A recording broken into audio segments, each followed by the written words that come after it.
Hello, this is Wasabi Boat Research, and today I've got, for the first time, a return guest on the podcast, Snoop Lion. So, Snoop is if you don't remember, he's the moderator of the BGAN Punks, Bastard GAN Punks Discord. And we're going to be talking a little bit about BGAN today, but also he's got a new project called the Lyceum.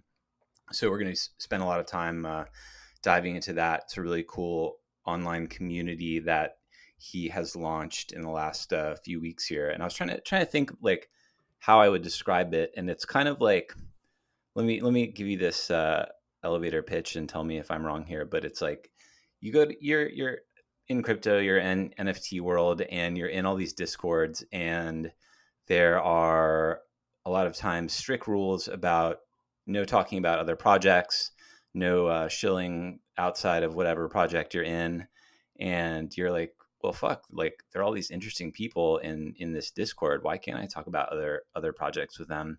Why can't I pitch some other stuff that I'm interested in or have like off topic conversations? So this, in my mind, is kind of like one of the places for that, like a, kind of like almost like a salon or a social club where there are interesting people that you kind of collect from your time in crypto and have cool conversations with them. Is that how did I do? Yeah, I think that was pretty great. And definitely big part of the way that I was thinking about it, just being involved in these discords, lots of sharp people.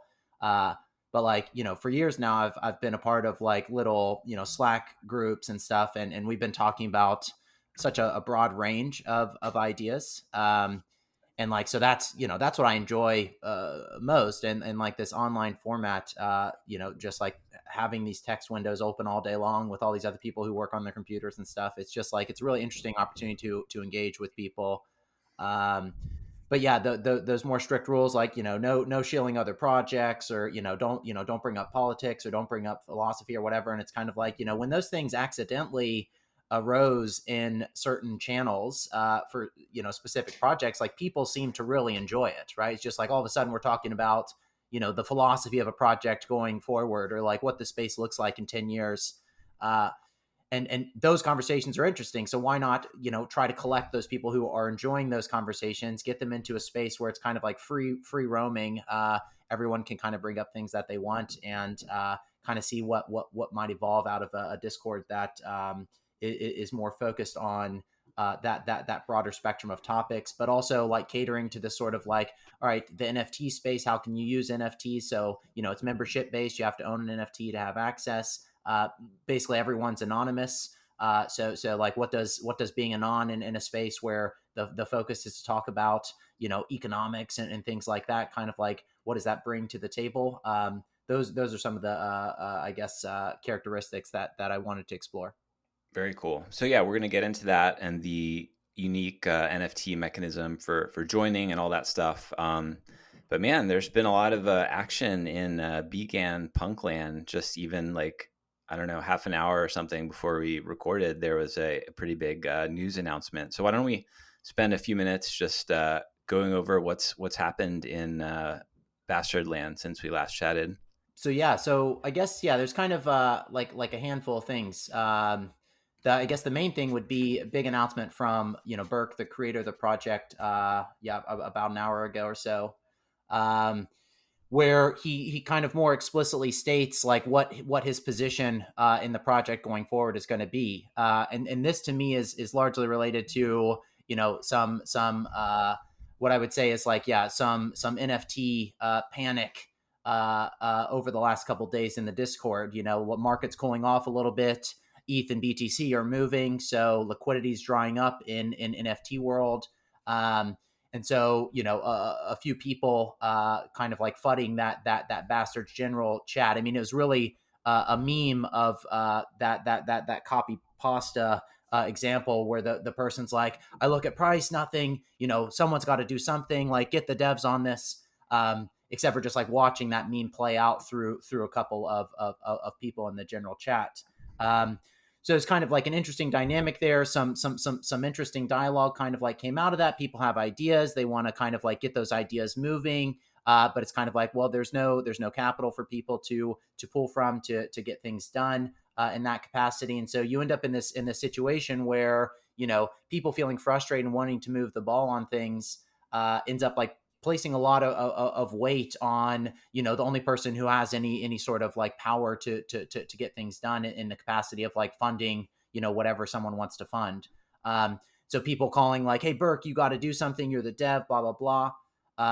And so I think that that's really what the announcement was all about. One, just Burke kind of like reiterating a point that I think, anybody who's been around the project for a long time has kind of understood. Like Burke is not, running BGANs in the way that, like a CEO is running a tech startup. Like Burke is a sort of like an artist. He created this project, and the project kind of like took on a life of its own.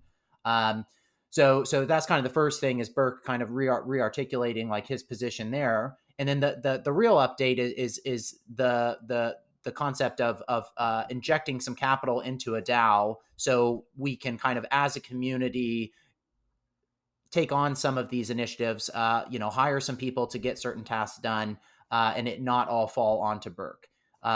One of the big things that's come up a lot, and I've had a lot of like DM conversations with people on the side, as well as kind of getting involved in some of the scrums in general. But DM conversations, in my experience, are just like far easier to kind of like get to speaking the same language as the other person. But even the task of like, all right, here's a list of products that we want to build, right?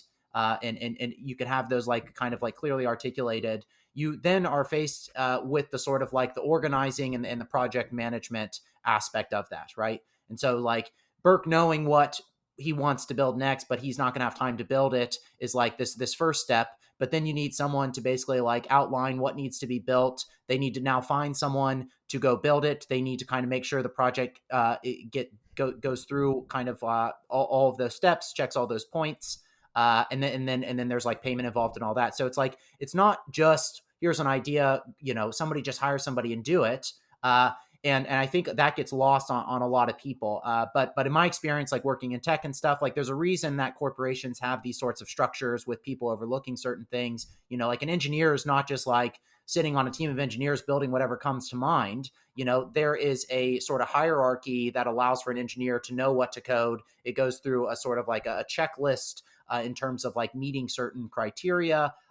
There's someone deciding which things take priority, how much an engineer should get paid. Recruiting is an entire department on its own. And these are the kinds of things that just like, if Burke doesn't have all those skills himself, then he's going to struggle, just like running this giant organization, or whatever size it is, running this organization on his own. So I think the whole movement here to transition from everyone looking to Burke, like, hey, Burke, can you do something, to here's a DAO, it has 100 ETH in it. Somebody becomes a PM of a project. That PM then finds an engineer that's going to execute on it, and then there's some allotment of capital that gets paid out to those people, as a way to kind of like start moving into more of a structurally similar space. So some of the ideas that the community has brought up can actually kind of take hold, and it's not just everyone waiting for Burke to roll out the next thing. Yeah. So I was watching a lot of these discussions. I didn't participate too much, but like I had these kind of two thoughts in my head. Number one, that was like, there's nothing more of a turnoff than like seeing people like panic in a Discord about a project, especially if it's like an art project. Like, I'm here because I like the art. Like, I want to buy more. I almost hope that the price doesn't skyrocket, because I would like to buy, a lot more of these things, right? Sure. And I'm in it for the art, and I'm not in, taking a financial position. I'm not in it to like speculate and flip these, right? Like, I would be happy to own these, and for the rest of my life or whatever. So, there's nothing more like off-putting as to see this kind of like panic, or like it's a shame if people are talking about that they're like overextended or whatever. But like my connected fear of this was like, yeah, like the calls to Burke, and like, you could hear Burke in his messages being like, increasingly, yeah, I want to do something, but like, I'm an artist, right? Like, I'm not a project manager. I'm not like a shill organizer, like that's just not him, right? So I'm like, Right. my thought was like, okay, the biggest risk here is that Burke gets burned out and can't make art. And the biggest upside is Burke over the next 5 or 10 years does more awesome art projects and becomes even more of a legend than he already is, right? So Right. like, let's not burn this guy out. Let's let him be an artist and let him do what he was, put on earth to do, and find other people to do the shilling or do the community stuff, or kick out the trolls from the Discord or all of this other kind of stuff, right? So I'm really, I was really happy to see it. So he's basically like resigning as the kind of project overlord, and then it's going to go to kind of the DAO model. And this DAO, in my opinion, it's like, how we should be thinking, how can we support Burke, not like how can we get him to do stuff for us, right? Like how can we Right. support his next project? He said he wants to launch a fashion line. How can we, you know, pre-order shit from his fashion line or blow that up, right? Like I think he's given so much, and yeah, it's not productive to expect him to be kind of like project managing, cat herding the Discord. Yeah, totally agree. And I think that that's part of the difficulty with these sort of like large decentralized communities. Uh, is I think most people that are longtime bastard holders have that same sort of thesis that you just described there, right? It's like very heavily weighted towards like, well, this is an artist. I like the art. I'm supporting the artist. Uh, like I'm not expecting there to be a bunch of like shill and hype. My sort of investment thesis would be a long-term investment thesis, not like, oh my god, we're in a pump week. Why didn't BGAN price double, right? And it's just like, yeah, like it doesn't matter if 90% of the community had that position. uh there's still that 10% that that aped in on the last rally, who came in expecting something entirely different. And we saw that with a lot of the commentary, people being like, this project's been out for 6 months, like what has anybody built? And it's just like, what roadmap are you looking at that gave you the expectation that a bunch of stuff was going to be built?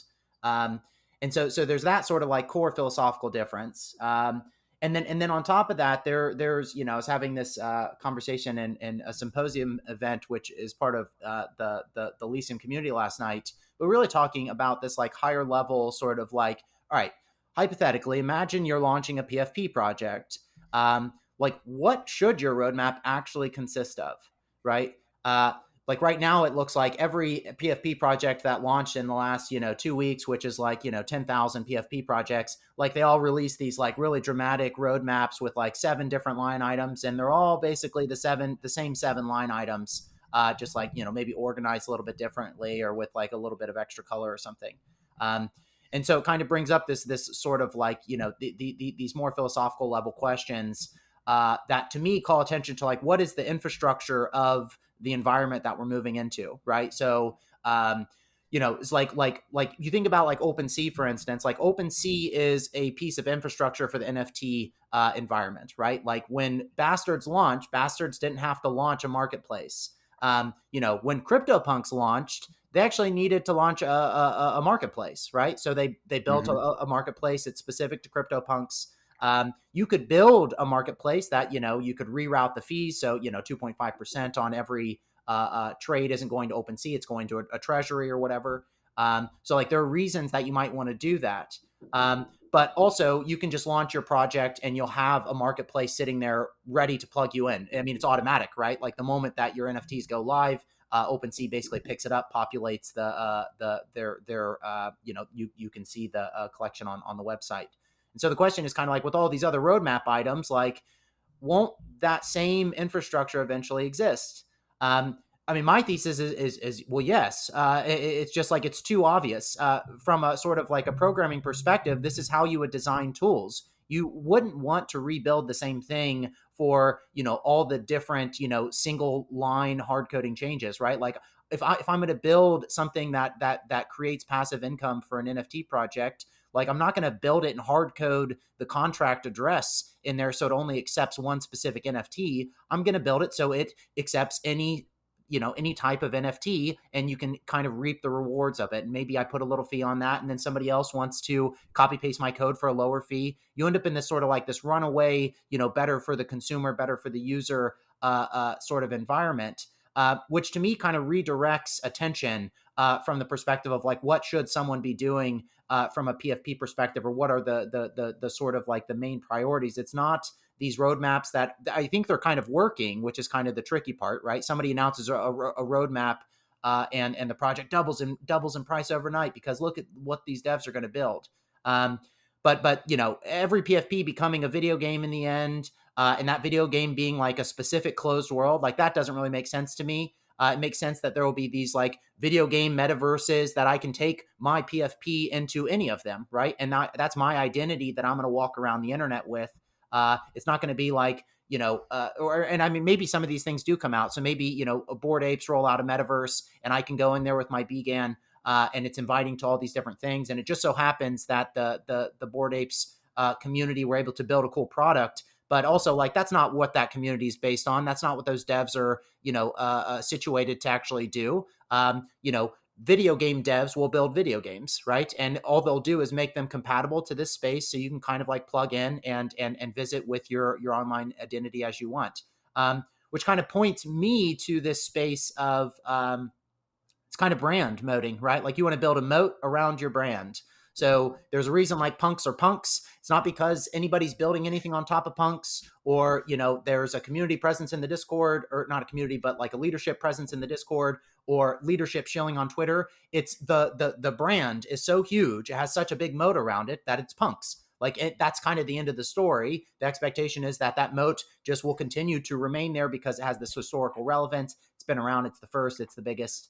And then the question is like, what are these other projects going to be? What are the brand moats for them? If they don't build a brand moat, then they're kind of going to die. And so yeah, there's just like, there's a lot of differences in ways that people can be thinking about this space. And when you get a bunch of people, you know, seeing their investment kind of go down a bit over a period where, you know, you'd expect it to be dipping, it's kind of impossible to balance all those expectations. So I think this sort of the stepping out move by Burke, and again, just like explicitly restating something that was obvious to most people, I think, is really powerful in the sense of kind of, all right, now that you've all gotten here, and maybe some of you didn't understand where you were, what you were buying, or what the thesis of the project is, now you can kind of re-establish that grounding. And then also, like, here is this thing that allows for the community to have, you know, the reins over something, which is really just like a generous act and the right way to kind of like push things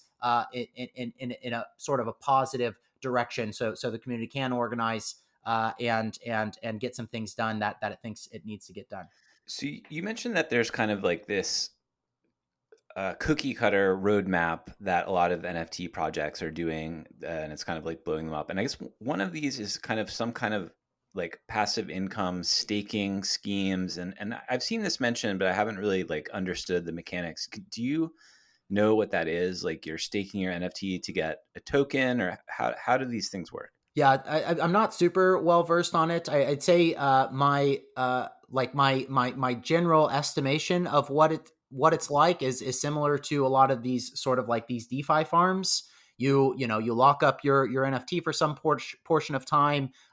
There's a contract that's holding that NFT, and then it basically generates like an ERC20 that it distributes to wallets based on how many NFTs they locked up or something like that. So it's kind of like just like reapplying an older model to the NFT, instead of it being stake or provide liquidity and we'll farm this token for you. But I mean, we've seen that game play out, right? Like there's a reason that like farming is not something that like I'm running around doing. Like I don't have the capital to really kind of move the needle when it comes to like, all right, this farm was available for 24 hours at 100,000% APY, right? Like that, that's not that I'm not able to ape in there and then actually get like significant returns quickly. And then, basically if it's profitable, you see just every huge wallet aping into that farm and reaping the yield from that. So it's kind of like, from my perspective, it's just kind of like people looking for what to do. Like, and that was kind of there was about like a 2-month period there in Bastard Land where anybody joining the Discord was like, what's the roadmap? Like, what's my use case? Like, how am I going to use this PFP? And it's very specific, like focus on what can I do with this? Like, how can I plug into other systems and stuff? So I think people like want that, and that's kind of how they're thinking about it. But yeah, I guess like the way that those yield farms typically kind of like worked out is there was some lock period. That lock period would end, and then that token value that everybody was farming would just collapse on everyone. And so you could have farmed with a $10,000 investment, maybe you farmed $2,000 worth of that token, but that token goes to like 10% the value. Now you're paying your fees. All of a sudden, you're down on the farming effort that you just made, right? Because you didn't get out at the front of the unlock period.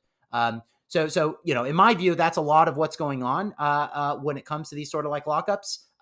The interesting thing is not that, or I guess an interesting part of this is that I'm sure there's plenty of innovation and interesting types of like Ponzi's and stuff that people can come up with to kind of create value and return that value to someone that's willing to kind of like lock up their NFT or whatever.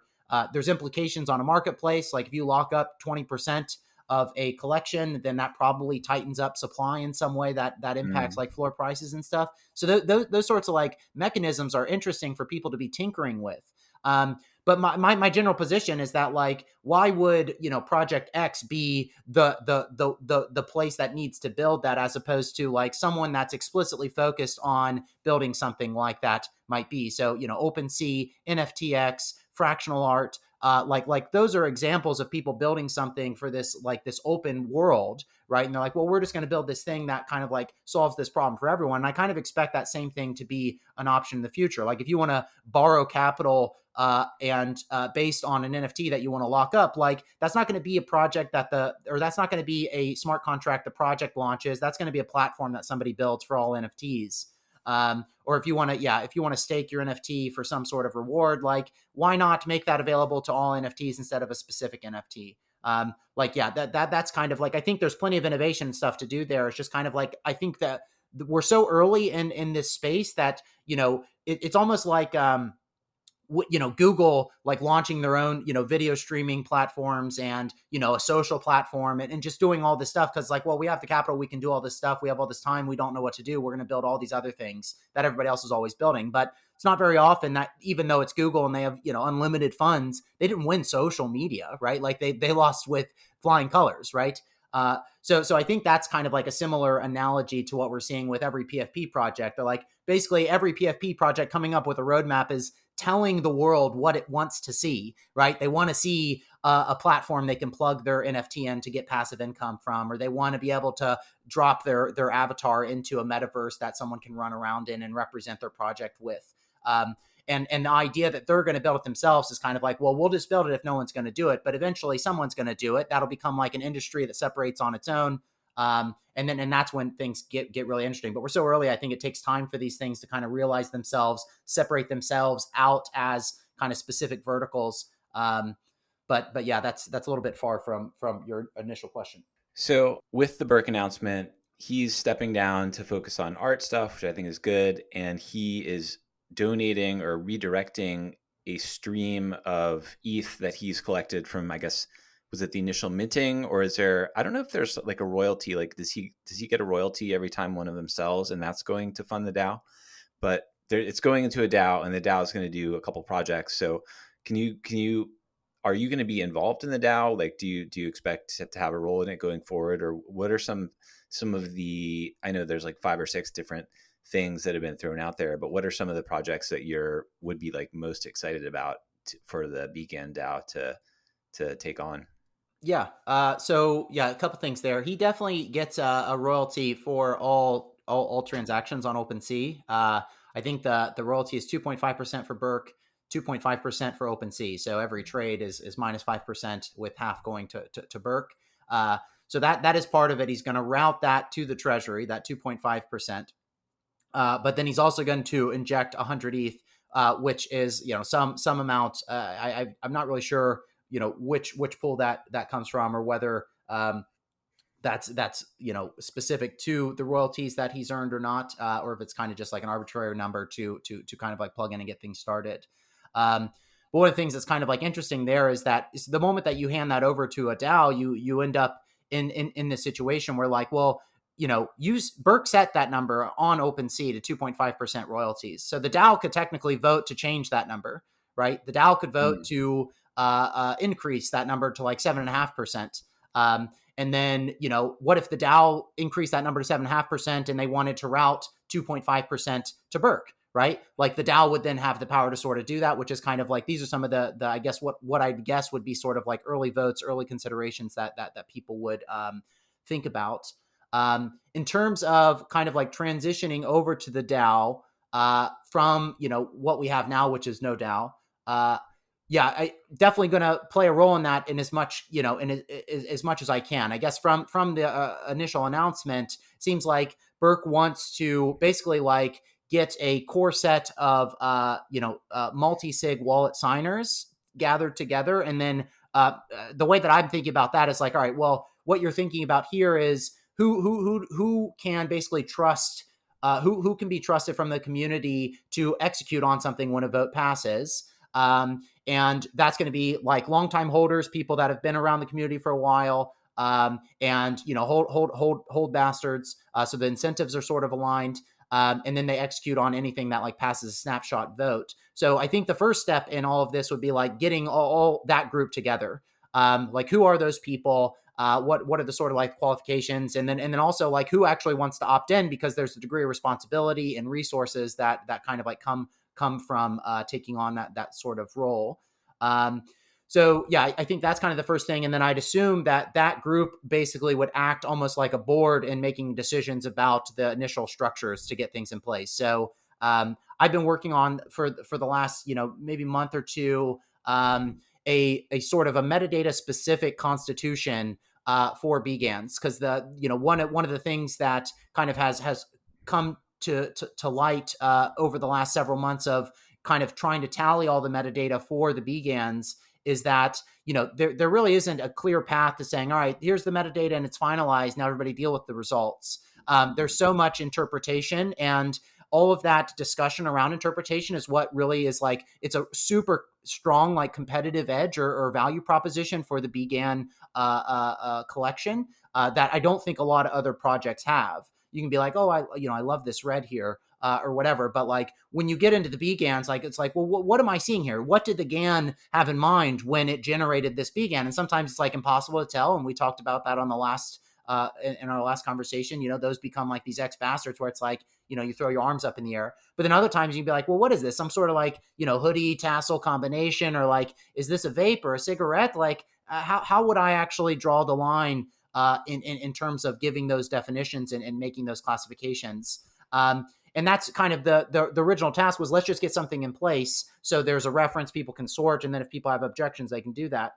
Anyway, the point is that I've been working on building this constitution out, which very sort of like clearly articulates like, here are the rules of the game. The game being, if you want to make an update to how something gets classified or what a specific classification was. So if you think, it got a tassel hat ruling, but it's actually a fedora, like what do you need to do to get that rating updated? And there's a sort of like, well, you need to, create a proposal on Snapshot. You need to share that proposal to the community, within an hour of having posted it. That proposal needs to last for, 2 days or whatever. That way there's a long enough time period for everyone who wants to vote to have an opportunity to vote. And then the vote has to pass. And then under those circumstances, like, I built in a little like opportunity for a veto. So if something gets passed and then, someone feels like they didn't get an opportunity to object or rally the troops against or whatever, they can they can submit a veto on that point. That veto has to last for 2 days. And then if that veto fails, then the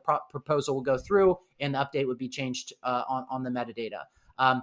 Anyway, the point is that whole process of building out that constitution, I think needs to be sort of like duplicated in some capacity in terms of like managing the resources for this, this treasury, right? Like what we would need to protect against are things like, all right, I'm going to create a proposal right now to give me 50 ETH from the treasury, and I'm going to make it last 30 minutes, and I'm not going to tell anybody about it. And then once it's passed, then like, who's going to stop, the signers from approving that, right?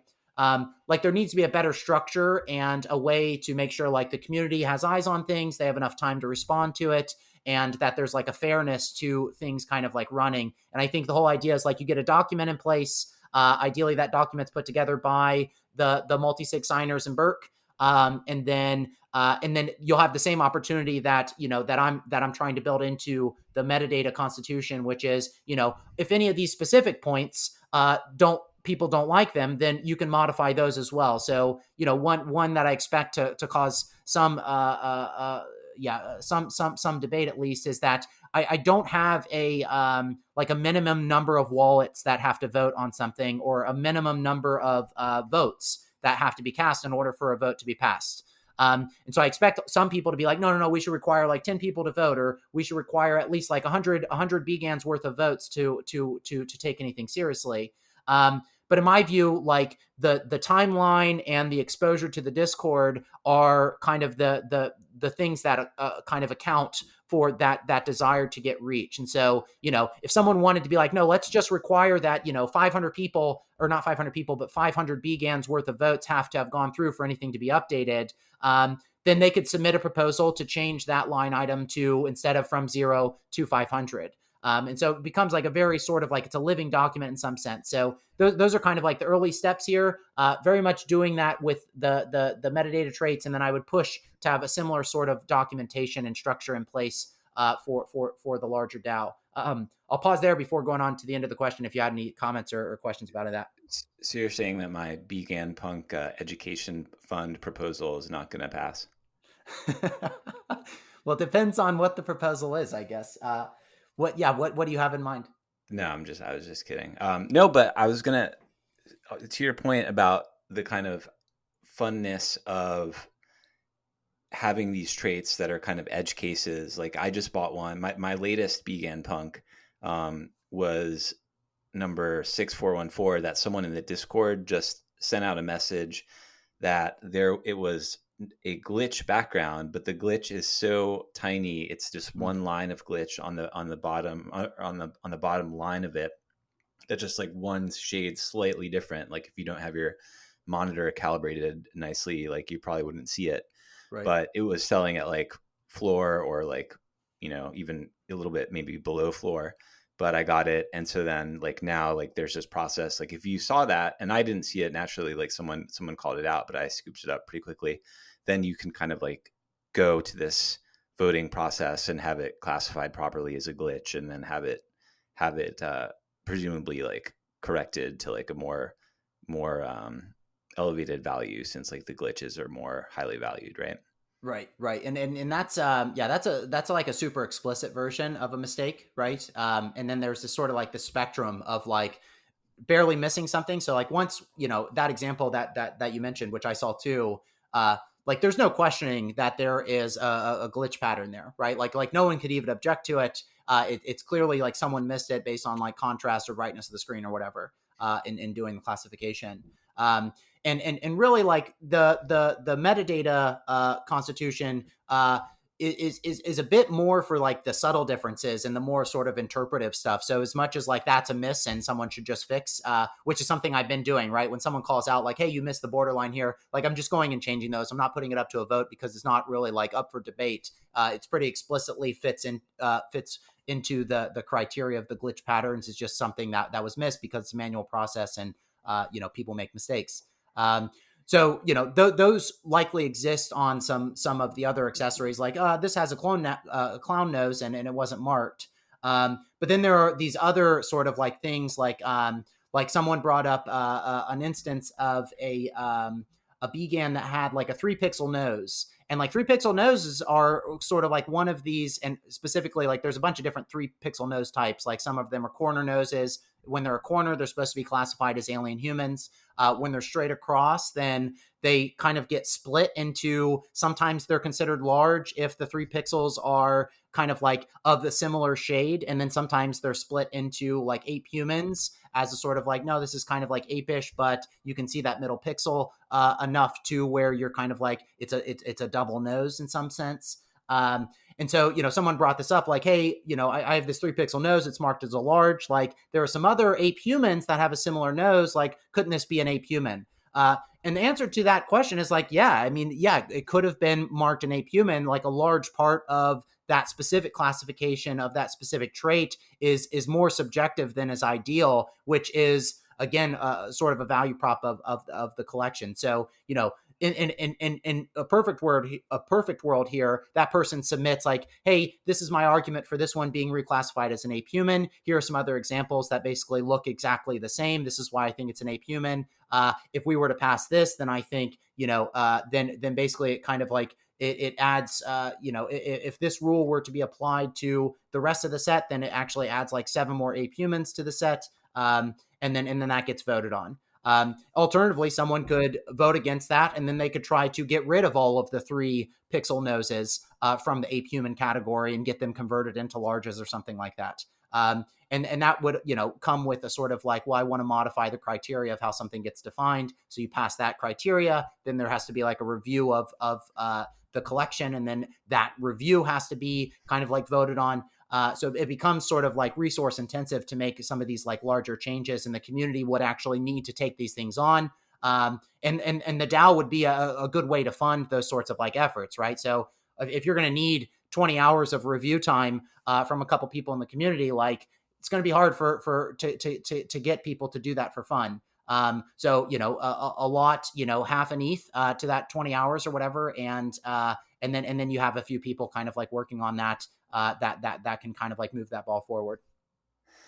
It's just kind of a funny situation. Like normally when you think about like AI in our modern world, it's like AI makes these decisions that kind of like impose conditions on humans, and sometimes they're fucked up, and so, sometimes you have to live with your search result being at the bottom of the page when it should be at the top of the page because whatever, like stuff like that. But like here it's like the flip side of that. It's like this council of humans deciding what the intentions of an algorithm were, and like having this long debate process. It's really interesting. Like Totally. it's kind of flipping, it's kind of mind-blowing. Anyway, all right, let's do this. I have 2 here. I'm going to pitch you on 2 ideas that I think the DAO could do that I went on a run today and was thinking about them, and Sure. tell me what you think. Okay. Idea number 1. So like talked about the need to do like a Twitter Spaces or something. I think that's cool. And I was like, I'm happy to like help host one or be, it's always fun when there's kind of like a rotating panel of people. But I was like, that sounds awesome. But then I was like, what are we going to talk about? Like, I think we could do a lot of like what we did in the last podcast where we just like talked about individual bastards and am I hot or not bastard kind of thing. Right.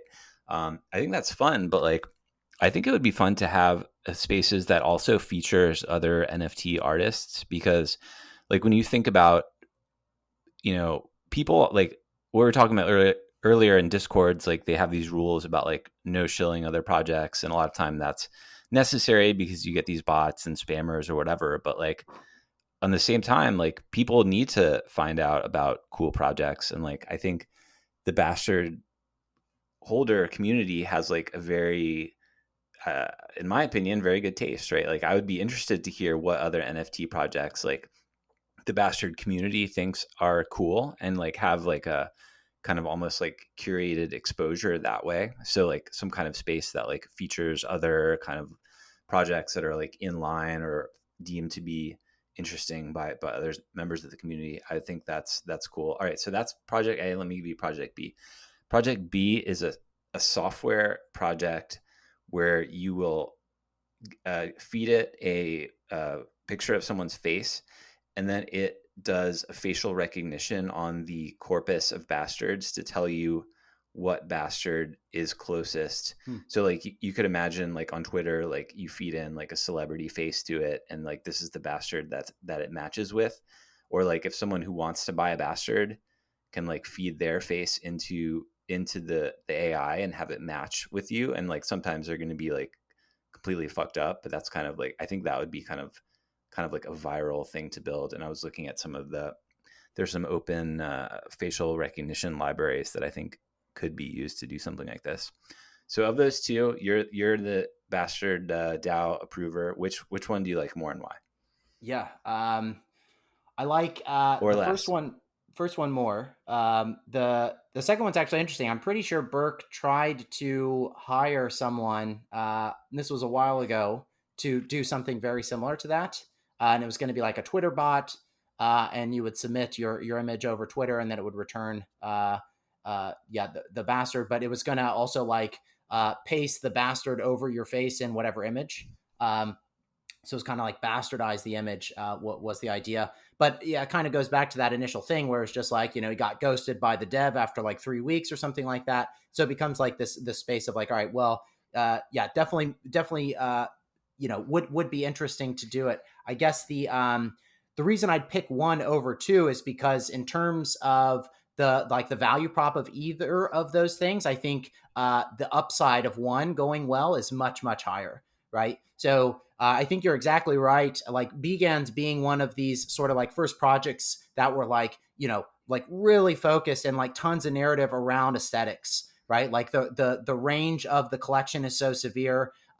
Like the ways that they can be interpreted, each image is so severe. I made the point on the last conversation, like if I say to you that I have an 8 BGAN with a cigarette, like you don't really know what that means, right? Like there's so many variables that go into that, and so it does allow for more of a sort of a deeper dive per BGAN, which I think attracts a type of person. So like one of my favorite things about kind of organizing communities and seeing what kind of people end up where, and then also like noticing the juxtaposition of, the floor in the general chat of bastards and everything, being like, what is going on here with this guy? Like it is a sort of like a difference in outlook and appreciation. And the project itself kind of like does that filtering for you. It sort of like curates that group to be of a certain type. And so I think this idea of, bastards being kind of the first community that was built around like strict aesthetics and within the context of bastards, but then also like outwardly looking is a really powerful concept in the context of like brand moat. Right. So, as much as like we could get onto a Twitter Spaces once a week and we could bring up bastards and comment on them and stuff like that. Like that could be fun in some capacity, but also like if getting the BGAN stamp of approval, we're able to become a sort of like a recognition of, like artistry. Then that's a really powerful sort of like position that almost like, again, attracts more people of the same likeness. And that's really the difficulty here. And some of the earlier conversations in Bastards General kind of like orbited this space where it was like, you guys like what the Bastards are, what they represent is this art project by an artist who's that has these sort of like qualities that don't exactly map onto the space. And so the upsides are also downsides in ways, because like the average person probably doesn't look at a bastard and think like, well, I'm going to ape into this this blurry image, right? Like we talked about X bastards being an acquired taste almost, right?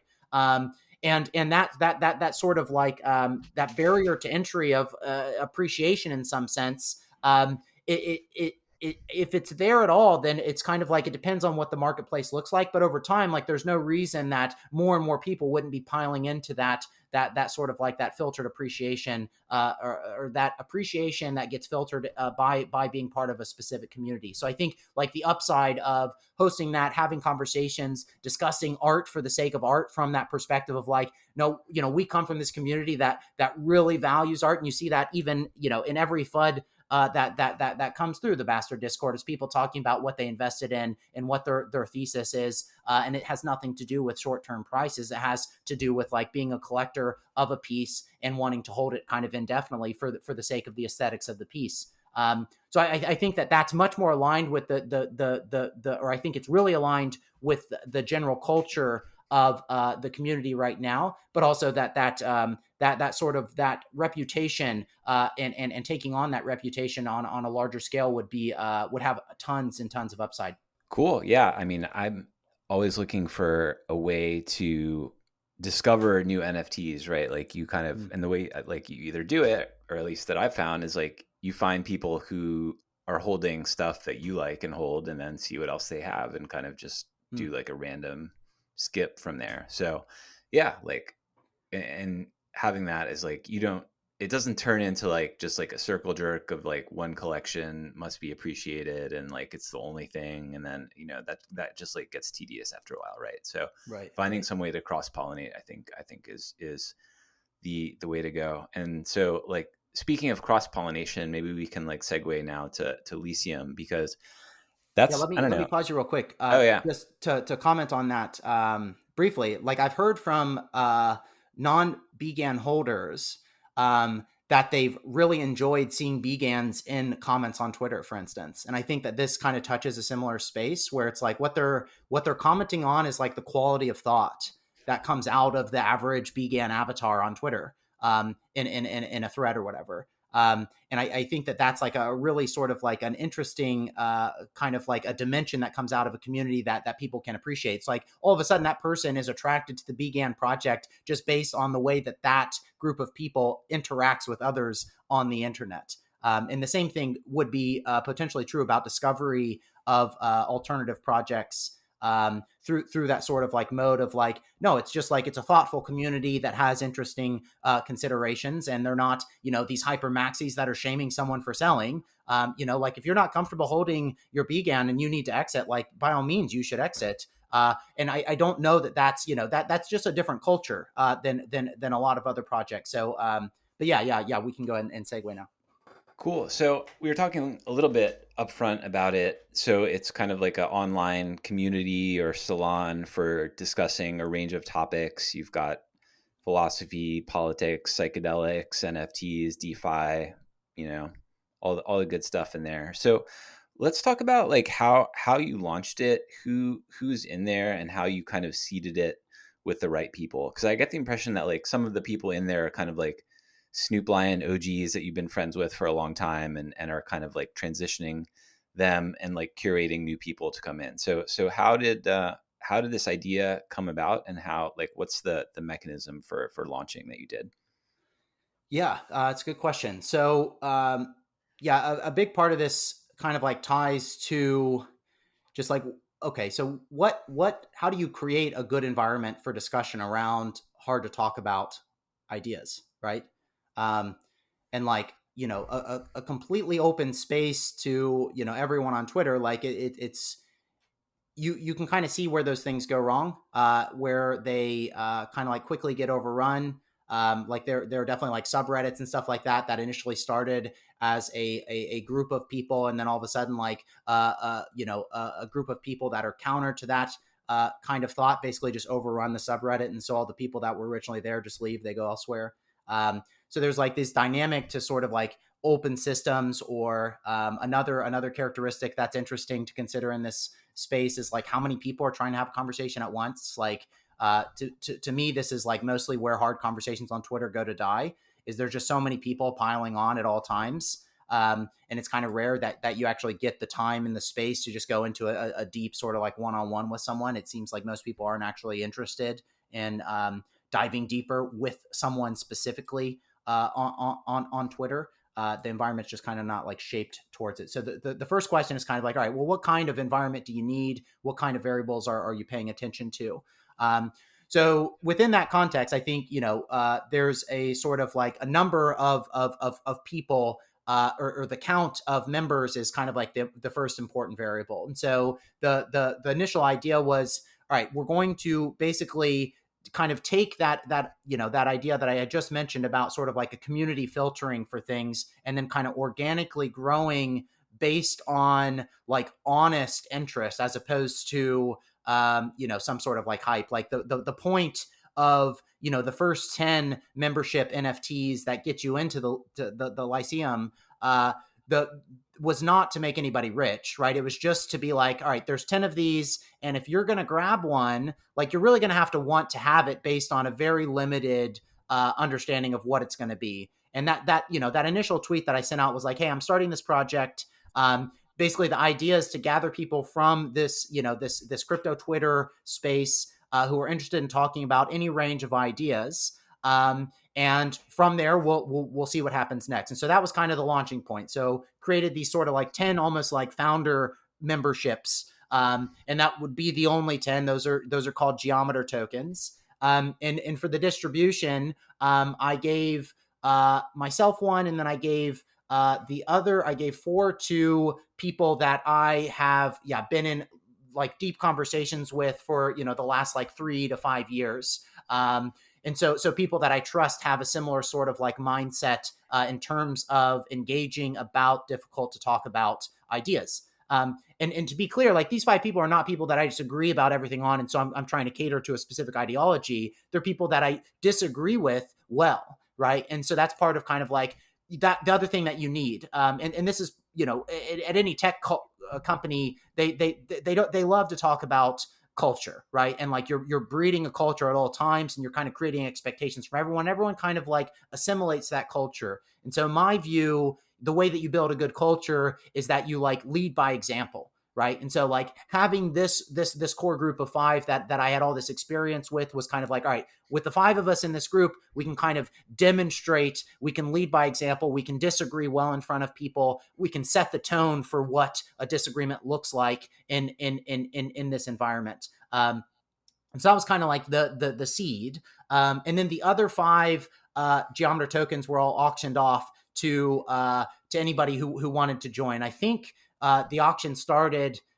I'm not sure if OpenSea didn't let me set it to 0 or something, or if I had to set it at like 0.001 or something. But I basically auctioned off the other 5, and there were, I think, like when that auction took place, I think like 30 people had joined like the Discord lobby, which is just a general sort of gathering place that anybody that joins the Discord immediately gets to. And then once you verify that you own that membership, you kind of get released into the rest of the chat. But the point here was that it was kind of just an auction, like who wants these 5 pieces the most? And that, what kind of came out of that was people bidding on those that had experiences debating with me or alongside me in places like BGAN Discord or on Twitter. And I think kind of just appreciating maybe the approach to conversation or the sort of like the way that those conversations were able to actually like kind of breed some results. A lot of the early BGAN stuff that again I mentioned on that previous conversation came through really hard long conversations, and several of the early bidders were people from the BGAN community that I think kind of like gained an appreciation for, my role in that community based on just having been a part of those debates. So that was kind of the first 10 rollout. I think the 5 that were auctioned off ended up selling for like a total of like 1.1 ETH, which definitely exceeded my expectations. I was really expecting like all 5 to go for free to people who kind of just liked my personality on Twitter or something, but there was actually like some demand there, which was really encouraging. But yeah, I'll pause there before going on to the next step if you have any thoughts or add-ons. Yeah, no. So you collected the first 5, and then there was a second wave, and I, full disclosure, was a member of the second wave and got a NFT to go in. So what happened with the second wave? Yeah. So the second wave is the peripatetic token. And that's both of these are called to like the ancient Greeks, right? The geometers, like Plato's Academy, he had none but geometers over the door, which is a call to a type of thinker that he wanted to invite. And then the peripatetics, like the Aristotle's students, called the peripatetics because Aristotle liked to basically walk and talk, and so peripatetic means to basically like walk to and fro, different places. And so, the peripatetic token was, all right, we have this Discord. We have the first 10 geometers, they're in here. And then we have this Discord with like, maybe it was like 37 people or something like that. Maybe it was like 50 people had joined or something like that. But then I basically opened up for the second round. I was like, all right, so now we're going to create a second round of memberships. Because the point is not to have 10 people in this chat. The point is all of you have found your way to this Discord because you're interested in, again, this really small little paragraph on Twitter. So that's enough of a sort of like filter. You're here for the right reasons. And so there became like a window for people to basically ask to be included in the airdrop. They just had to post to a channel which address that they wanted the airdrop kind of like whitelisted for. And I think there was like 37 people or so, like maybe 37 people that got the airdrop or signed up for the airdrop. And then the idea there was to basically drop 3 peripatetic tokens to each person that signed up. And this was a sort of kind of like a second layer strategy to distribution. So the question is like, all right, now that we have kind of the smaller group that has joined this channel with the idea of talking about a range of ideas with different people on in this anonymous space. How do we get all of these more, how do we get those people to bring in other people? And so the concept was kind of like, well, you need one token for yourself, and if you have these other two tokens, then maybe you give them to people that you know that you think would enjoy this space. And so that's kind of like a kind of baked into it is a sort of like a referral program to you having these three tokens. And so that was kind of the logic behind it. From there, there's kind of like interesting sort of like DAO-like strategies. So, the point is for this to be a sort of like decentralized organization that is more aimed at sort of like knowledge building kind of efforts, right? Like whether that's everyone talking about NFTs and getting alpha and aping into projects, which there's been plenty of, or it's like people talking about politics from, across the globe with, other people that are interested in politics from somewhere else. There's been plenty of that as well. And so it's kind of like, what are you doing in those conversations? You're kind of like building knowledge, you're transferring your ideas back and forth. And again, the idea of, the environment kind of catering to productive conversations within that space. But the point is that to me, that is what a university is supposed to be. That is what, the Lyceum in ancient Greece was all about, right? It was people talking about ideas, kind of like giving their theories and, developing taxonomies from scratch because nothing existed before. I don't think much has changed, but I do think like the modern institutions have kind of like lost track of what their actual role is. And the education system in general, to me, kind of doesn't even like pretend to teach you why to value knowledge or how to pursue knowledge. They pretend to hand you knowledge, which is what religions do, right? It's a sort of like, you need answers, we've got the answers, now go on with your day. But in my view, like the pursuit of knowledge is a sort of like indefinite game, and it requires communication, talking, absorbing information, bouncing ideas off of others, evolving your thought. And so how do you kind of create an environment where the name of the game is to generate knowledge in a way that the universities might be doing in some capacity? There's research and so on and so forth. But I don't think the average person goes, to Harvard to be a researcher or whatever. They go to get a degree from Harvard because it means something to the world. And then it plugs you into this network that is highly lucrative. And then, what I'd like to see kind of like grow out of this is this sort of organization that can kind of like run itself. So, right now, the way that I'm thinking about these initial tokens, and then assuming that we get to the capacity where we need to release another layer of tokens to add more members, is there that it will function similarly like a DAO with a snapshot and voters and so on. But the different tokens will have basically like different weights, more like a hierarchy in some sense. So you can imagine like if there were a third row of maybe the next token release would be like a 500 token mint or something. You can imagine that 500 token meant passing a proposal about something to do with the treasury funds. And then the peripatetic group of 111 token holders could like vote to veto that if they wanted, or they could let it go through. And then the geometer group would have a chance to veto if they wanted. And so it's kind of like, how do you maintain that culture? And again, starting with the sort of the core people behind that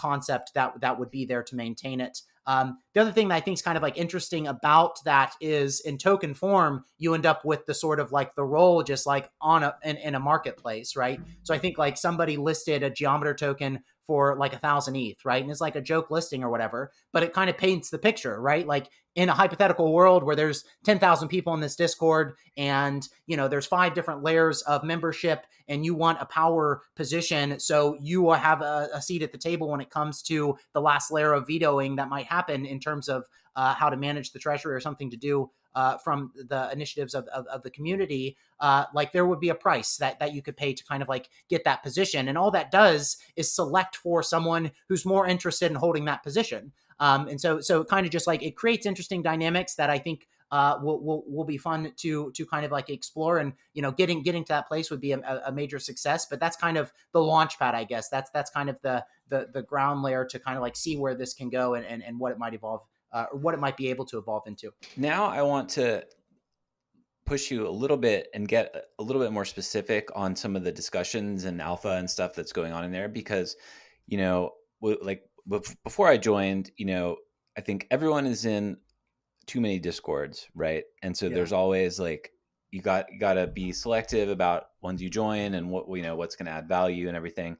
And this is one that is not it's not for everyone, right? It's for people that want to have these, I don't know, more in-depth discussions. Or I think there's people, and like I've really connected with people that, like, everyone in there seems to be kind of like a lifelong learner, and they're not in crypto because they're trying to pump really quick and, have it buy an island or whatever. Like, I think it's people who are in it uh, for intellectual curiosity, and who are reading books and doing art and have like interesting stuff going on. That's not just the money aspect of things. So I have one particular conversation that I thought was interesting. So, all right. So, I mean, I've got my 3 tokens. So I guess I have 2 invites. So if anyone listening to this wants to be invited, and we know each other, hit me up. And if, if these discussions sound interesting.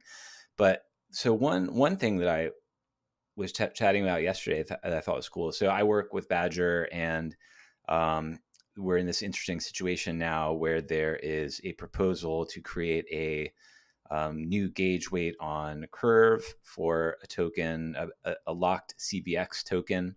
So, like, I don't know, Convex, it's this whole big thing, but Convex Finance is a protocol that's become really powerful because they're have amassed Curve tokens, and that gives them kind of like control over this base layer of yields in DeFi. So it's quite interesting, like the dynamics that are going on there.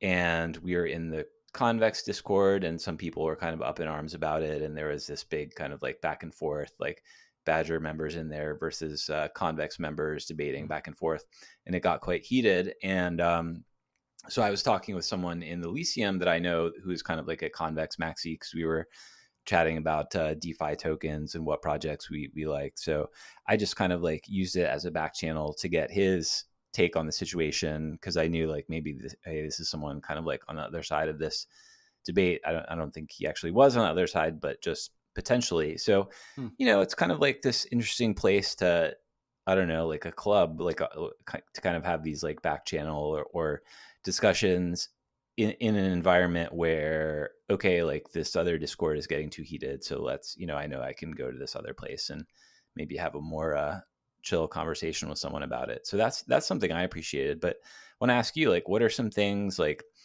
NFT alphas that you've gotten from there, or interesting conversations that you've had, or things that you've changed your mind about based on the discussions there?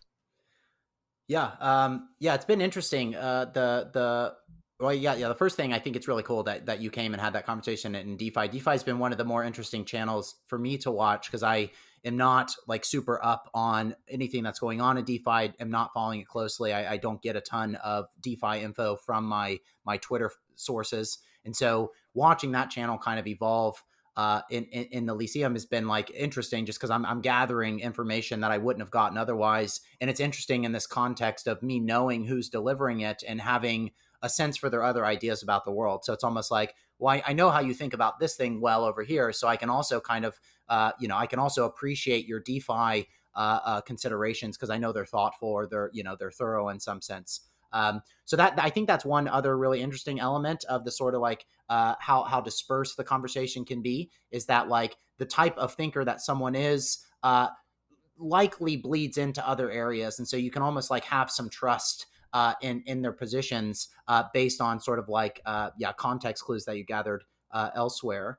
But yeah, I guess the question, some conversation, some alpha. So I guess NFT stuff has been also really interesting. I've been kind of comparing my Twitter feed as where I would get my NFT alpha from, to kind of like following the Lyceum NFT channel, and they're very different. I'm getting a lot of stuff in the Lyceum that I wouldn't get, right? Like, we're talking about basically having 40 people with and most people are active in NFTs. So as much as this is designed to like get conversations elsewhere, like crypto dominates, the crypto channels probably dominate in terms of quantity at the moment. But the point is that you're kind of plugging into a more in-depth sort of discussion space with a group of people that have different feeds plugged in. So, one thing that was really interesting early on was we have a member in there, Rustin Moth, who was very plugged into the Solana network, like as things were really starting to kick off there.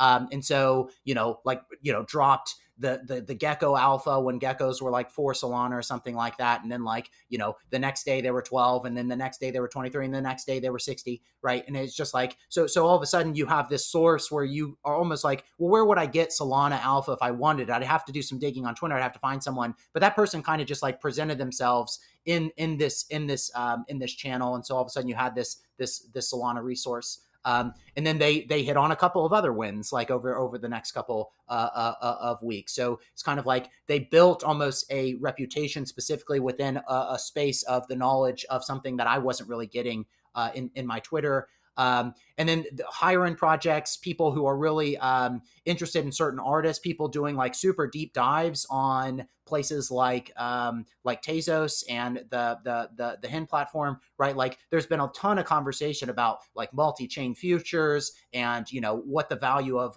art security is. So it's kind of that's been, I think, the most interesting part of the NFT channel for me. As much as there's been some things to ape into, there's still some filtering that you have to do because it's just like there's too much at all times. But there's been as much as there's been some sort of like, hey, check this out, it looks interesting. There's also been these sort of like these deeper, more thoughtful conversations in the crypto, in the DeFi, in the NFTs, which are things that I really don't see a lot of on Twitter. I'd say like Twitter's like 98% shill and 2% thoughtful thread. And so to get kind of just like these deep dives from people is really fascinating. The other thing that's interesting about the Twitter comparison is just like the people that you're seeing on Twitter have these mass followings, and what you discover is that like I don't know what everyone's Twitter followings are in Lyceum, but we have a ton of really smart people in there, right? And like they might have 30 followers or 150 followers or 500 followers or whatever, but like they're all thoughtful in interesting ways. And so it's kind of like not having to have won the Twitter game for me to be exposed to your ideas is a sort of win. And I think it speaks to that sort of like that filtering aspect of like, how did you get to this location? It's because you have some interest in these general ideas, and that that interest in those general ideas kind of drops you into a place of like-minded people in a sort of like a neutral and thoughtful context. Yeah. So just even deeper on the NFT stuff, like have you are you still like actively collecting new projects? Do you have any projects that you learned about there that you're particularly excited and like accumulating now, or what's your current NFT game look like? Yeah. So I've definitely been participating in some of the drops that people have shared specifically in the chat. I wouldn't say that like I'm actively like collecting anything right now. Mostly I'd say probably like a month and a half, 2 months ago, I kind of pivoted more into a sort of like a builder mindset. So, just think about the space and collecting and trading, like that's one form of sort of like this dopamine drip. But it's also tied to sort of like the market sentiment in a way that I'm not a huge fan of, right? These sorts of like these ups and these downs, like, oh my God, the market's going up, this is the best thing ever. Oh my God, the market's going down, like I'm in the fetal position, right? Like I don't really like to spend a lot of time in that space. This is one of the things that kind of like, made it easy for me to stop playing poker when I did, at the beginning of, I guess like 2011, 2012 time. It's just like the ups and the downs were so significant that is kind of these emotional roller coasters that, I didn't like to spend a lot of time in that space. So pivoted more towards building like 2 months ago or so, and, launched the Geometer token, the peripatetic tokens as like, all right, I want to write some smart contracts. Let me start with this kind of general concept. So that, and then, I've worked on some other stuff since that are a little bit more complex than whitelisting some claim rewards. I guess some projects that I thought were kind of interesting was like the Singularity project that dropped recently. I thought the art was really interesting, and in that there's like with this GAN art kind of wave that just hit like last week and hit in quotes there. was really like hitting hard last week, and all of a sudden there were just like a ton of GAN projects coming out. It's really interesting to kind of like think about that and tie it back all the way back to Bastards. Like one of the value props for Bastards, like Bastards is the first, punk derivative. It's the first like GAN PFP project. I don't really know of many GAN PFP projects that are like legitimate actually. I've seen some kind of like, a lot of the GAN projects I've seen that are tied to PFPs, they all look the same with like a slightly different structure. And so there's something that speaks to me about the BGAN work. Just like, I don't know if it just means the model was, way more developed than some of these other ones. But there's this sort of like interesting dynamic when looking at a GAN project now, where it's like they have similar qualities a lot of the time. And then all of a sudden they got really popular, and it's like, all right, well, if GAN projects get really popular, then BGAN's like that you see that value prop kind of like coming true. But that Singularity project I thought was really interesting. There were a lot of like really interesting images that came out of it. And then you get into this really sort of like meta level of trying to, I guess, pinpoint value in a space where it's not laid out for you. And again, this ties back to kind of like when Bastards first came out, there was no metadata. And so there's this big question of like, well, how do people discover rarity and what they want, and how do they sort and so on? And I think GAN runs into a similar sort of problem. So anytime I'm buying something that's like, super aesthetic and maybe kind of disoriented or not so straightforward, like I expect it to go through a sort of like a longer timeline in terms of like realizing value, because it's it's just not quick enough. Like the person that's jumping across their 100 discords and holding 1,000 different projects and then dumping and then buying and then chasing mints, like they're not sitting there like studying that Singularity project for like, oh, this one's interesting, it looks like a face, or oh my god, this one looks like a spaceship or whatever. And so you get into some interesting spaces, I think, kind of like thinking about what has value there. Is it the things that connect with people? So all of a sudden, like, will this read like a face to most people? Then it's probably worth more than something that kind of reads like noise. But at the same time, like, is that person even looking at the collection is also open.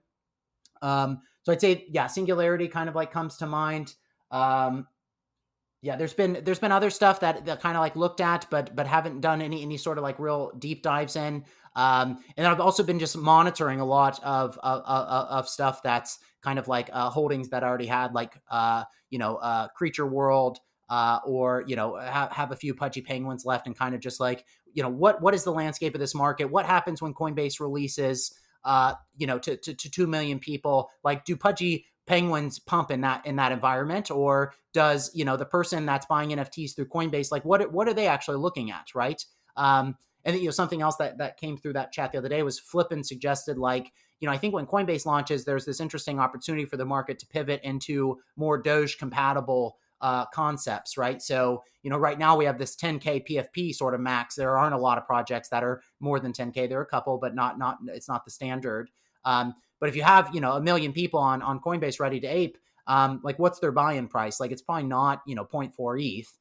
It's probably much lower. And if Coinbase can dilute the fees, then you might see like a 100K PFP project kind of like come through. And the reason is like, well, maybe the person with, $100 of ETH wants to buy 10 profile pictures, right? And maybe they can do that on a project that has a 100K cap.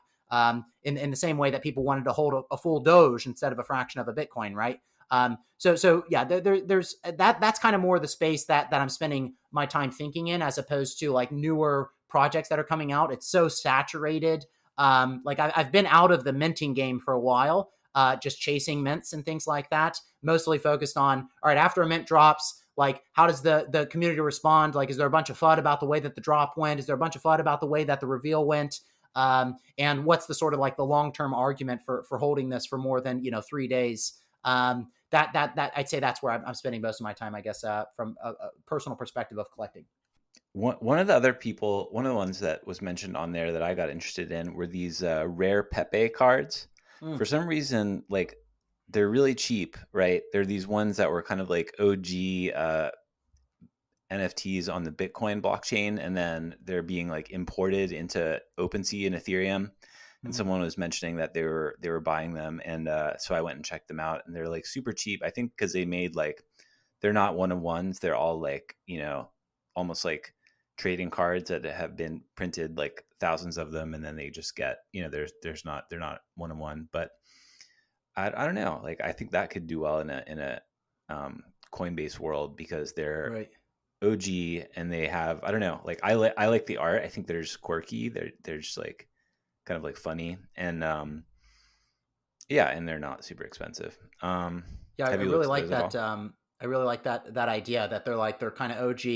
Yeah, the fact that they're coming from Bitcoin to Ethereum is like that's how OG they are. Uh, and then they're cheap now, which I think kind of like ties into like it's not any cheap coin that would have been able to rally like Doge. It's like specifically Doge, right? Like Doge was the OG version of the cheap thing. Yeah, I like that thesis a lot. So let's get into the kind of like next layer of Lyceum, which I think is really interesting. It was kind of mind blowing when you first talked about it to me. So, what is Dimension, and how does it sort of like build on or formalize the organic discussions that are going on in there? Um, so yeah, this goes back. Dimension goes back a bit for me. Spent a lot of time, I would say, like starting in maybe like 2015, just like thinking about what was going wrong with discourse, right? Like this obsession with like having good quality conversations with people is not like a new thing for me. Like I've been arguing with my dad about anything I could, or my best friends about anything I could since I was like 7 years old, right? Like it's just this sort of like part of my nature in some sense. And so as a sort of like result of that, I feel like I have an obsession with like calling out bad strategies when I see them, and then like really being interested in like, well, how could you make it easier for everyone to communicate better, right? Like so that as a sort of like a higher order goal. So I spent a lot of time starting in like 2014 2015 like reading philosophers who were like Wittgenstein, for instance, right? Tractatus Philosophicus or Logico Philosophicus, where his fundamental goal was like, well, how do you break down language into like some atomic form, right? Because here we are throwing words at each other, and this comes off the heels of Bertrand Russell, basically writing like a logical proof of how mathematics kind of rests on itself. And he wanted to do the same for language, and it kind of came from this space of like, well, how do you use words in these specific ways? The summary of the book isn't that he like resolved this, right? Like it's not really possible. Language is fluid. Interpretation is subjective. People use words in different ways. Those words evolve over time. And you can also like communicate without words. Like you can kind of gesture and point, and so much kind of gets compiled into this when you're trying to communicate with someone. So, his conclusion wasn't very optimistic. It's kind of like, this is a shit show. There is no sort of like atomic layer to language in the way that he kind of like wanted it. But why I enjoy reading old philosophy is because I think that old philosophers are always onto something that's interesting. And one of the things that he says in his preface is something like, I may have not kind of like done justice to achieve my goals here, but maybe in the future when there are new tools or whatever, like someone can kind of like build onto this. And so, at that point, I kind of became obsessed with the idea of sort of atomizing language. And I noticed this in a lot of my sort of more contemporary favorites, is that they were super atomical in the way that they broke down their thought, almost like reductionist. So, is like if you wanted to, talk about like whether or not a person has free will or not, like it doesn't matter what most people are talking about when this question first comes up. There's basically like all this surface noise, and no one's actually talking about like the root of the question, whether or not a person has agency over the universe or if the universe has agency over the individual, right? And so that's where this sort of like where this gets atomic, and kind of reducing it down to the level of like, well, are we in a universe where, it's deterministic and, everything is subject to the location of all atoms at any given point, and all of that is predestined? If so, then you don't have free will. Like it's a very sort of like reductionist, very atomic way to kind of like break this down. So these sort of atomic models became interesting in a few different capacities. But then watching all of the sort of the chaos unfold online, it was kind of very sort of okay, I know exactly what all this is. I've had these conversations 1,000 times with all these different people, and I've had conversations where we've been able to circumnavigate those things. And so the question is kind of like, all right, if you could put infrastructure into a place like Twitter and help people communicate better, what kind of tools would you build? And so that's kind of where, yeah, the birth of the idea of Dimension was. And so I very much started to kind of like learn to code and think about how you would structure a social network within kind of the more centralized capacity. Maybe like 4 or 5 years ago. But one of the first things that kind of like came out of that was to reduce the noise. And so a big part of reducing the noise of the social network is to basically create non-fungibility to ideas in a way that like Twitter and Reddit don't have. So a big part of the global problem is that most ideas that people express are not unique and new. And yet we just have, the same idea being, spit out 1,000 times a day, even though, someone thoroughly worked through it in 1934. You just haven't read it yet. And so you think you came to this conclusion and you get to now run through that exact gauntlet of counters and challenges and, disprovals of the theory or whatever. And so there's a sort of like an information infrastructure problem in that capacity, just tons and tons of noise. It's all kind of dispersed, and it's very hard to kind of like, well, I'm interested in free will. Where can I find all of the conversation or all of the ideas that have ever happened within the context of free will? Well, the answer is nowhere, right? You have to go find all these philosophers. It's a lot of work to dig these things up. In that pattern we were talking about earlier with sort of like any barrier to entry is kind of going to work against mass adoption quickly. The same is true for ideas. And so there's a big sort of like knowledge gap here with people who actually do the digging, dive in, go and discover all these people. They probably miss some people, so they don't have all the ideas, of course. And then people who are just not going to do that, they have a quick exchange on Twitter, and then they settle back into their initial intuitions. So a big part of it, bringing this sort of like more structured thought that's organized, it's non-fungible, was something I was trying to apply to something like Twitter. So yeah, imagine Twitter where you couldn't post a tweet that somebody had already posted, right? Like you couldn't type out the same words. And so that was kind of the non-fungibility aspect of the initial idea. And I would say in like I guess like late 2020, mid 2020, I started thinking about, okay, like these NFT things, these are actually these non-fungible instantiations of the exact concept, right? So if I want to say, the example I always use is Nietzsche saying, God is dead, right? Like if I want to say that, like I'm not the first one to say that, like Nietzsche said it this one time, there can be a thread that kind of encompasses all of the conversation around this concept. What does he mean? What doesn't he mean? What ways are it true? What ways aren't it true? That doesn't need to happen, 10 million independent times on the internet. We're not going to make any real progress there. We're going to spend all our time yelling at each other on the surface of these ideas instead of being able to navigate the depth and being able to kind of like explore the nuance, which is where we need to be, right? We need to get to this sort of this space where it's easy to be thorough in your sort of research about any specific idea to understand the variations of interpretation and so on.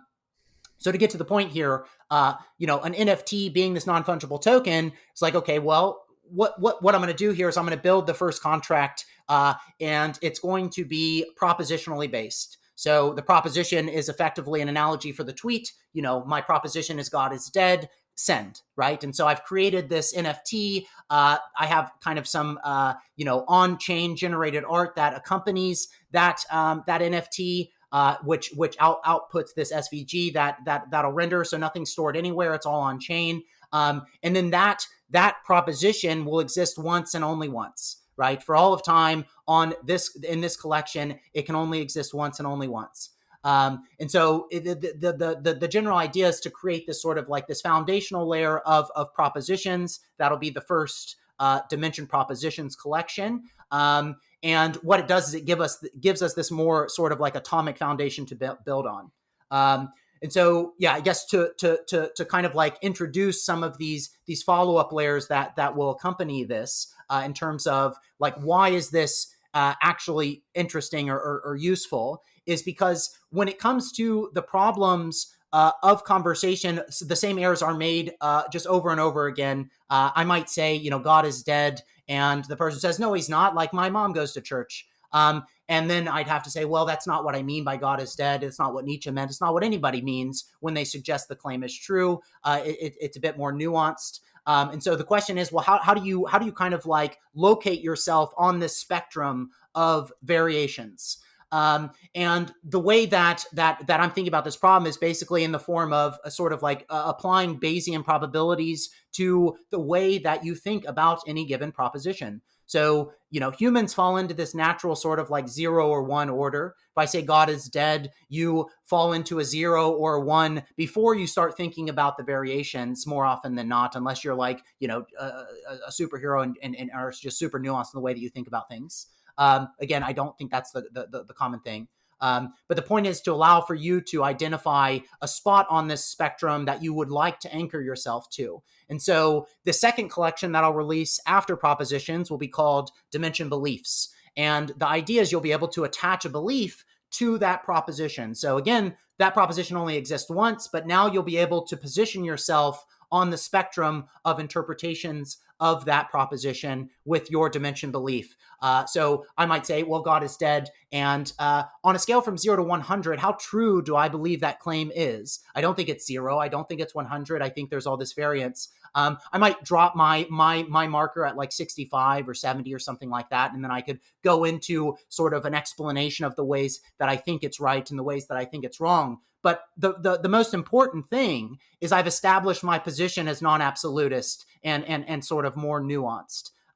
So that's kind of the baseline approach here is like people need to start from a non-absolutist position. And so if you give them the sort of the tools that allow for them to express their positions more explicitly in these more nuanced ways that can be navigated better, you assume I'm not your enemy if I say 65 instead of 100 on any proposition, really, then that kind of opens the door to better conversations, not as much assuming of absolute opposition, not as much sort of bundling of bad ideas with what you're misinterpreting as the initial point. And so this infrastructure, in theory, would kind of continue to provide that sort of that scaffolding for people to navigate and be able to communicate better. And then, of course, like there's a bunch of layers that you could continue to add on to this sort of thing. So beliefs being a version of like a true-false spectrum. You could also rate things on different spectrums, like how sarcastic is this, or how trollish is this, or how like useful is this idea, or how dangerous is an idea. Like all of these different verticals kind of exist when you start to deconstruct a concept at its level, and all it does is kind of provide more of an atomic understanding of what someone really means when they say certain words. But then what I think will be really fun in getting these first 2 contracts out is I can start rolling out sort of integration into a place like Discord. So, if you and I are having a discussion about, whether or not God is dead, and we're struggling to understand each other's words, then maybe I can create a proposition that explicitly states my position in a precise way. And this is something that, like, if you pay close attention to this in an argument, you'll notice that people don't do this most of the time, right? They're yelling at each other, but nothing has actually been established as to like what they're trying to prove or what they're trying to disprove. I was having a conversation the other day. We were talking about like the potential value of Tezos in the future. And the conversation was kind of like really kind of disjointed in some capacity, because whether or not Tezos has like value is so ambiguous, whether or not it's still a chain that exists, whether or not it contains a culture of like-minded people, whether or not it's one of the top 5 independent blockchains in the future. They're all very different propositions to make, but none of those things had been defined. But if I create an explicit proposition and I share that with the group of people that I'm discussing, we no longer talk for 2 hours trying to get our terms right. We got the proposition explicitly stated in its form upfront, and now we can kind of work off of that proposition. And if I decide, oh, you're right, I actually don't like what I rated my belief on that proposition, I can update that, and that signals as explicitly as possible to everyone that the work that they've done in providing counter arguments was effective enough to move me away from that proposition. So it's not about my proposition being right or true or absolute. It's about my position on the spectrum of possible interpretations. and providing that sort of infrastructure. So yeah, that's way too long, way too much information to pile into a sort of like a quick explanation. But I'll pause there. Hopefully, you have some follow up so I can provide more clarity where necessary. Yeah, so I'm kind of like struggling to find an analogy, and the similar one I can think of was an NFT project I saw where it was each NFT, there was a periodic table, and each element on the periodic table was an NFT, and then Hmm. that was like the first layer of it, right? And then you could use those, like say if you owned, Hmm. hydrogen and oxygen, you could create create a water molecule. Like you could take those and mash them up with another idea, right? So it's almost like you're you're using the NFT process to get someone to be extremely explicit about a certain belief that they have, because you're going through this formalized process of minting it, right? So you have to think carefully and Right. pay gas and everything to mint it, and then that's kind of useful as a building block of further discussion, because then you can hold this NFT and people can see what you believe, that you've thought deeply about, and then calibrate their own beliefs based on that. Is that a reasonable summary? Yeah, definitely. The idea of making someone pay to express themselves is really an interesting concept as well. Like I can imagine rolling out different variants of this concept. Like maybe you roll out like an infinite collection on Polygon or something, so it can be more chaotic and it can run free without any sort of like charge or anything like that for mints. But part of the filtering mechanism of having to pay for something is, again, it's sort of it filters the content in some sense. So it's, it also ties into all the same sort of like signaling mechanisms that a PFP ties into, or a rare Pepe card or whatever you're trying to signal. Like you're signaling that you like the art, you're signaling that you think this thing has status or whatever. Like an explicit belief, being the first person to explicitly express it in this context has the same sort of opportunity to someone, and then so would being able to express your belief on that proposition. If you don't own the original proposition, maybe you want to be one of the 100 beliefs that's able to be created for that proposition. And then you end up with sort of like interesting properties like emergent idea markets. So, within that context of that sort of brand moding, if you were to apply a strict sort of limitation on the resources here, and so again, God is dead. That's one proposition that exists once. There's 100 total beliefs.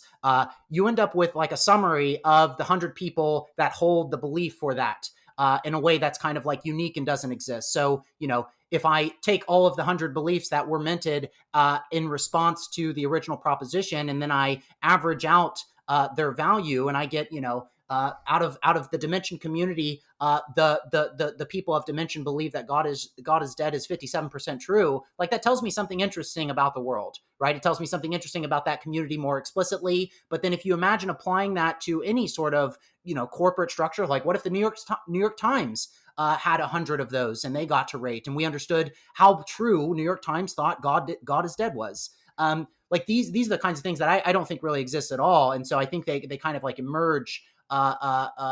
These things that will emerge from that structure could be interesting over time. Right now, if I say the New York Times is, like has any position on any idea, it's a really sort of ambiguous claim. It might be referencing a specific article I read by one person and not the whole companies. We just don't have a way to kind of signal in a sort of like, well, I'm going to go check my sort of like truth log. And this sort of structure kind of like also provides that. I've seen just like countless examples of people, they said something 4 years ago, they updated their view shortly after, and they're still getting ripped apart on Twitter because no one read their follow up, right? And it's like, well, if there were a single place to go where you could just see what their position on that actually is, and it only exists once, so it's easy to find, that kind of resolves our inability to find the signal in all of this noise. So, yeah, there's kind of a lot there. I do really like that. That idea of the periodic table, though. It's very similar in the sense that, yeah, it's sort of non-fungible, and then after that you can kind of like build on top in an interesting way. So when this is live, is this live now, and where can people go to check it out? And when this kind of fully launches, what's the first belief that you're going to mint? Yeah, so it's not live yet. The smart contract, I have, maybe like a day worth of work left, and then I'm working on the UI because the UI is kind of like super important to kind of like making the usability of creating a proposition quite clear. I basically have these two different mechanisms. There's you can create a proposition, and the idea is that there will be a 0.025 mint charge to create a proposition, and that's if you know what you want to say right now, right? So if you know what you want to say, you type in your proposition into submit your proposition to the smart contract. You'll get this NFT back right away that has your proposition on it. And then the second way that you'd be able to mint is at a premium cost, where you basically retain the template. So the part of this is kind of like handling two different models. One, like people who know what they want to say and want to say it now, like they should be able to, do that. And it's not this sort of like this mass mint idea, sell out in 2 seconds or whatever. Like you can't actually sell it in 2 seconds if you have to type in a proposition. And you need to be thoughtful about what you say. But then the second part is like for 0.1 ETH, you'll be able to mint a template. So if I want to, have a template so I could add a proposition to it in a year, then I can mint that template and hold on to it tight. And I think that creates this really interesting context to add to this sort of like this initial collection of 10,000 propositions will exist once and only once for, perpetuity on the Ethereum blockchain. In 100 years, if there were a sufficient brand moat around the Dimension concept, like having a template proposition would be like a really rare thing to be able to have, like to add an expression to kind of this backlog of information. So yeah, I guess that's one detail I wanted to make sure to articulate, because I kind of struggle with this idea of like what I would need to mint right away. Other people that I've talked to about this idea have said like, I've been really thinking lately about like what I'm going to mint as soon as you launch this. And I think that's part of the, that's part of the beauty of the whole thing, is that like, if you're going to say something and you're going to put it into an existence forever, like careful thought is almost like incentivized in a way that it's definitely not incentivized elsewhere. I think, God is Dead is something that I think is interesting, just because I've always used that as an example that would be interesting to men. I also kind of expect there to be like a degree of memeing that people do. So like I would imagine, a proposition of GM would be something that comes up. Even though it's not a proposition that's philosophical in any sense, but like, yeah, you give me a proposition called GM and you let me rate it, like I'll probably rate that 100. Yeah, hell yeah, good morning. But other things, have fun staying poor. Like I would expect those things to kind of like get minted and become these memes, or not become these memes, but these memes to be expressed. There have been some other ones that quotes that I've liked from philosophers over time that I think would be cool to kind of instantiate in this context. But yeah, I'm not exactly sure which one I'll go with first. And so there'll be some kind of generative art that is created with colors and cool patterns that's kind of like the background for the text. Is that what they'll look visually? Or is there a place where someone can see what they will look like visually at this point? They're so I've released on the Rinkeby network. You can kind of see some of the art or what the general concept of the art is. The art is it's more of like a template art, so it's not super like generative or exploratory. It's more like there is it's got sort of like a cyberpunk vibe to it, in terms of like, it has one of those stars in the sky with the gradient lines across it. The star has like a gradation of color from the left side to the right side, and then you have kind of like the sky, and then the ground that is the perspective of the person looking at the NFT.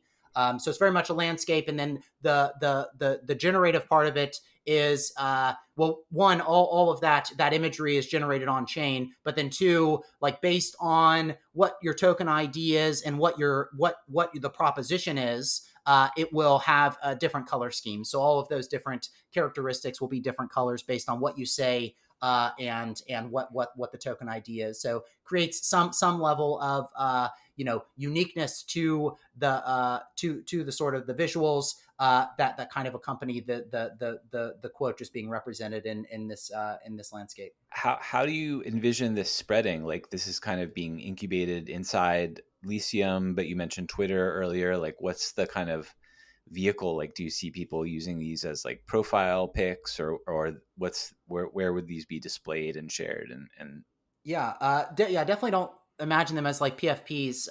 Definitely, don't think it's very much in that space at all. I do think there's like an element of it that's like loot-ish, right?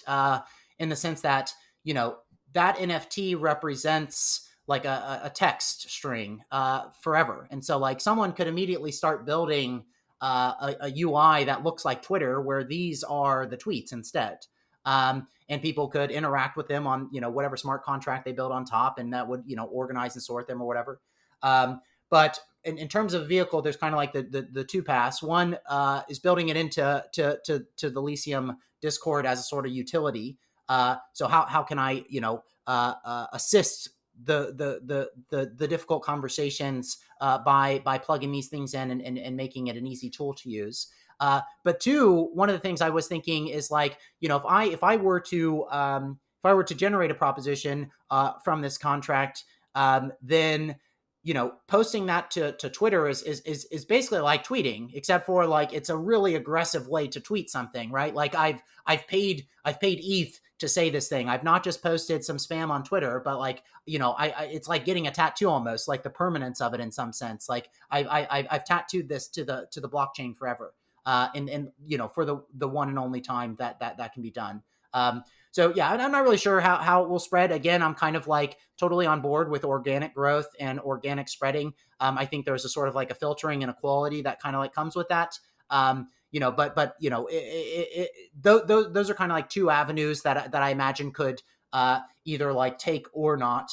And it's also like this thing that if this didn't sell out for 10 years or 100 years or 1,000 years, like that would totally be fine and still kind of like fulfill the general thesis of the concept. Like there's no real urgency to kind of like mint this in 8 minutes in the way that I think a lot of these sort of like PFP hype machines get on Twitter and kind of aim to do. So much of the success of the project is based on that 8-minute sellout. And kind of demonstrating that all these people want this. But I think, even the idea of like, well, you're supposed to think about the proposition before you get the NFT that you're about to mint is a little bit in conflict with the general sentiment in the space right now. And then the next step is we can farm shitcoins with the propositions, right? And do passive That's exactly income. right. Hopefully, Awesome. on a platform that I don't have to build myself in order to allow for you to stake the proposition. Roadmap. Awesome. Well, we've been going on a while, so I was gonna close with the invitation. I still have these, two NFTs. If anyone here, this is resonating with someone and they want to check out the Lyceum and get involved in the discussions there, definitely hit me up. But Snoop, I'll leave it to you. Like, what's an invitation you want to leave with people if they want to get involved or learn more about your stuff? What should they go check out, or what's the best place to connect with you? Yeah, definitely. To add on to that, the Lyceum Treasury also has a handful of these peripatetic tokens, and so you can also check it out on OpenSea. Some of those are listed for free, even for people to just claim if they want them. And then so there's that way to kind of get in. Also, if you go to on Twitter, you can DM me SnoopLion42. There's also the Lyceum 42 on Twitter. You could follow either of those places for sort of like updates, or if you wanted to DM. From the Lyceum Twitter, you'll be able to find a link tree, or also from my SnoopLion42 Twitter, there's a link tree that'll link to the Lyceum website, which just gives like a quick blurb about how things are organized, links to the different tokens, and then a link to the Discord. But yeah, really just get to the lobby of the Discord, and that would be a kind of a starting place. There's a bunch of people there that will greet you and answer any questions that you might have. But I'd say, yeah, the tokens are on OpenSea. There's, the Twitter sites will link you to where you need to go. And then yeah, I'm super open to talk to anybody about any ideas. So DM me if you ever want, Discord or Twitter. And then yeah, updates for the Dimension idea will also be kind of rolling out as soon as I get to them. Hoping to roll something out here in the next week or two. But I've got a move coming up, so that might disrupt my my plans a bit. But yeah, announcements would also come through those Twitter accounts and through the Lyceum Discord as well. So yeah. Awesome. Well, I can't wait to see how these come out. I'm really excited to check it out. So thanks so much. Thanks so much for the chat, and hopefully chat again soon. Yeah. Talk to you later. Cheers.